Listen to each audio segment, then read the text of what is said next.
Bonjour, bienvenue dans ce 31e épisode de Fantaisie au petit déjeuner, un épisode spécial Noël, comme vous avez vu, on pense à vous, on a fait un joli sapin tout décoré et illuminé. Alors, par contre, on est déjà à l'heure du thé, donc on a une petite spécialité alsacienne, ma foi, fort sympathique, mais on va pas s'y attarder. Aujourd'hui, on va parler d'un cadeau que j'ai reçu à Noël, ma foi, pas trop mal, qui s'appelle Fascination de Stéphanie Meyer. Vous connaissez par cœur, Fantaisie au petit déjeuner est très en retard sur ce coup-là. C'est le premier tome d'une tétralogie très importante, on en parle beaucoup, c'est un énorme best-seller, que ce soit à l'étranger ou en France. Le premier ce tome-là, je crois qu'il est adapté au cinéma tout début janvier, le 7 si je me souviens bien. Donc c'est très important, c'est très gros dans le genre, donc il était temps que Fantaisie au petit déjeuner en parle. Alors pourquoi ce succès? Eh ben, écoutez, on va en parler rapidement. L'histoire, elle est plutôt facile à raconter, elle est rapide. C'est l'histoire d'une jeune fille qui s'appelle Isabella, mais on l'appellera Bella, et qui vit à Phoenix en Arizona, et qui, suite à un changement de vie de sa mère, décide finalement de rejoindre son père naturel, qu'elle connaît très peu, et qui habite très loin de l'Arizona, qui habite au fin fond du nord des États-Unis. Il habite du côté de Seattle, dans l'État de Washington. Il habite dans un petit patelin qui s'appelle Forks, dans lequel il est shérif. Et là voici, elle, la citadine du Sud, qui débarque dans cette ville froide et humide, où il y a un taux de pluviométrie absolument incroyable. Et elle est stupéfaite, c'est vraiment le choc des cultures.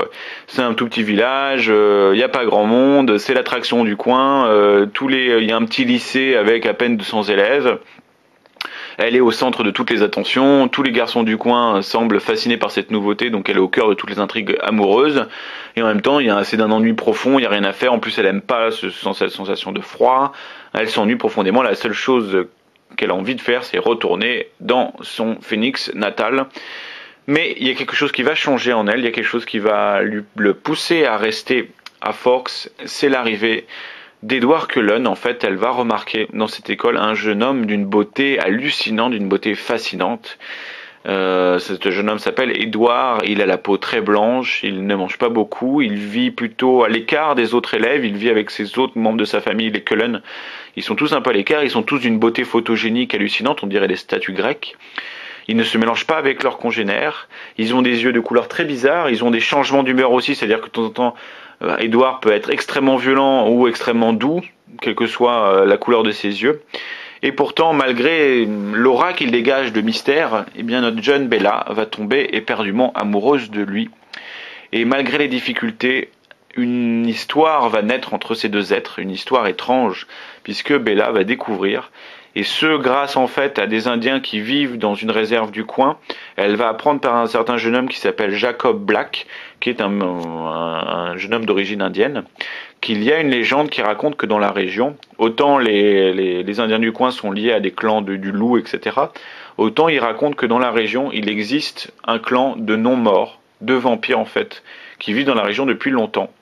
Et la légende raconte que la famille Cullen en fait est ce clan de non-morts, qu'on pourra appeler vampire, bien sûr, vous l'avez compris. Et tout se met en place pour notre jeune Bella, qui comprend dès lors qu'Edward, pourquoi cette beauté si froide, pourquoi ce corps magnifique, pourquoi cette peau blanche, pourquoi ces lunettes de soleil en permanence, pourquoi ce sentiment d'exclusion. Et bien tout simplement parce qu'Edward est un vampire. C'est un bon vampire, c'est un gentil vampire, mais c'est un vampire quand même. Il ne se rassasie pas de sang humain, il chasse uniquement les animaux. Ils ont tendance à faire ça d'ailleurs en pleine nature.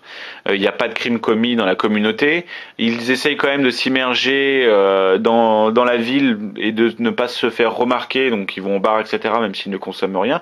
Donc on a vraiment des vampires qui sont pas du tout chasseurs ou qui vivent en marge de la société. C'est des vampires relativement bien intégrés. D'ailleurs le père d'Edward, le sieur Cullen, est médecin dans l'hôpital local, etc., et fort respecté. Donc il touche du sang toute la journée, mais bon, pourtant il résiste à l'appel.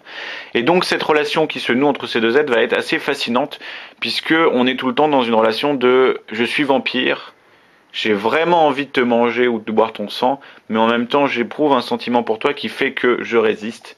Et le cœur est plus fort finalement que la passion. Et c'est toute la relation qui se noue entre les deux, sachant que la jeune femme, Bella, est au courant, puisque Edward ne va pas le nier quand elle va le confronter face à l'idée qu'il soit un vampire. Et pourtant, elle va toujours être fascinée. C'est pas tant vraiment le fait qu'il soit vampire qui l'attire, c'est vraiment Edward en tant que tel, sa beauté absolument incroyable. Et elle va réussir à repousser toutes ses peurs, à faire face à la réalité de son amoureux et essayer de nouer une relation avec cette tête, même si elle est quand même, elle a peut-être envie un jour de devenir vampire, on sait pas trop, mais malheureusement pour elle ça va pas très bien se passer, puisque qui dit vampire dit ennemi, dit situation un petit peu difficile, et elle va se retrouver entre deux feux avec des mauvais vampires et la guerre qui va se nouer avec les Cullen. Voici pour le premier, qui est vraiment un tome de présentation qui est vraiment là pour expliquer le vampire, ses différents attributs, pour mettre en place cette histoire d'amour qui met plus de la moitié du roman à vraiment naître.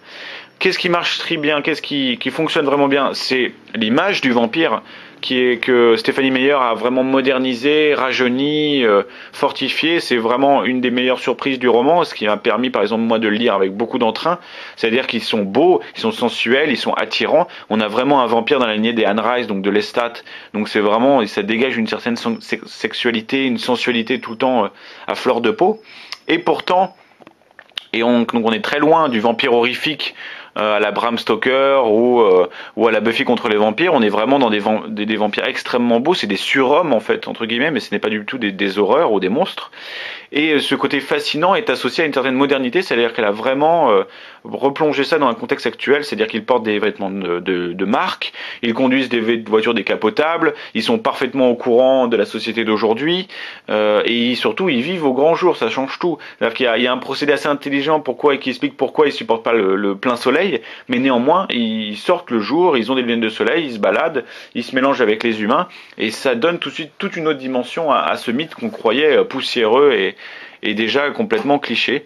Donc ça joue beaucoup dans le plaisir de lecture. Après, même si c'est pas ce qui m'a plu, il y a tout le côté amourette, midinette, histoire d'amour, ah je l'aime mais il est trop beau, j'oserais jamais lui parler, et un tel il m'aime plus que, mais il est à la fois un peu effrayant, donc j'ose pas, mais en même temps il est d'une telle beauté que je m'évanouis chaque fois que je le vois. Donc c'est tout le temps comme ça, c'est surtout comme ça pendant la première moitié du roman, on est vraiment dans l'histoire d'amour pure, vraiment dans le roman de séduction, on se croirait dans Collège Attitude, vraiment les histoires d'amour du lycée.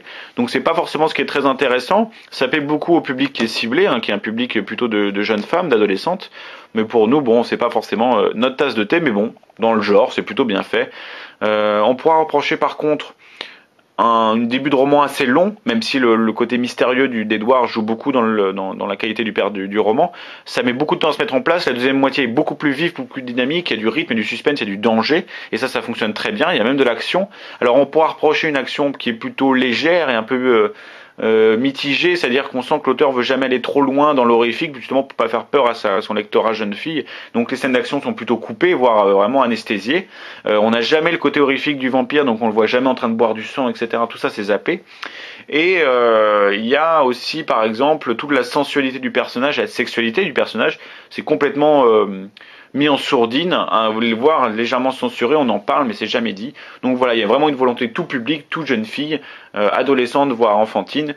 Donc on n'est pas là pour choquer, on n'est pas chez Anne Rice, donc c'est parfois un chouïa dommage, mais bon, comme on l'a dit, c'est un autre électorat, donc difficile de juger sur ces points-là. Donc fascination, une très bonne surprise. J'attends de voir ce que le film peut donner parce que il y a quelques scènes qui à mon avis peuvent vraiment en jeter. J'attends surtout la suite parce que je voudrais voir si le roman va s'assombrir au fur et à mesure, parce que la relation entre les deux êtres est vraiment fascinante et très étrange, parce que voilà, il y en a un qui veut bouffer l'autre et l'autre qui aimerait bien un jour devenir vampire, mais en même temps Edward lui dit mais tu sais pas ce que tu me demandes, etc. Et ça, on a vraiment envie de voir ce que cette relation va donner sur le long terme, et c'est ce qui fait le charme de ce livre que je vous recommande si vous êtes une jeune femme. C'est fait pour vous à partir de 12 ans jusqu'à 16 ans, il n'y a pas de problème. Si vous êtes une grande dame aussi, lectrice de fantasy, l'histoire d'amour est ma foi assez mignonne, et le côté vampirique est toujours aussi fascinant, donc pourquoi pas. Par contre, si vous êtes un homme un peu bourru qui met les trucs un peu d'action comme moi avec la testostérone partout, eh bien écoutez, ça risque de tiquer avec toute cette histoire d'amour. Voilà, je vous donne rendez-vous très bientôt, enfin plutôt mi-janvier parce qu'il y a les festivités, il y a plein de trucs à faire donc j'aurai pas le temps.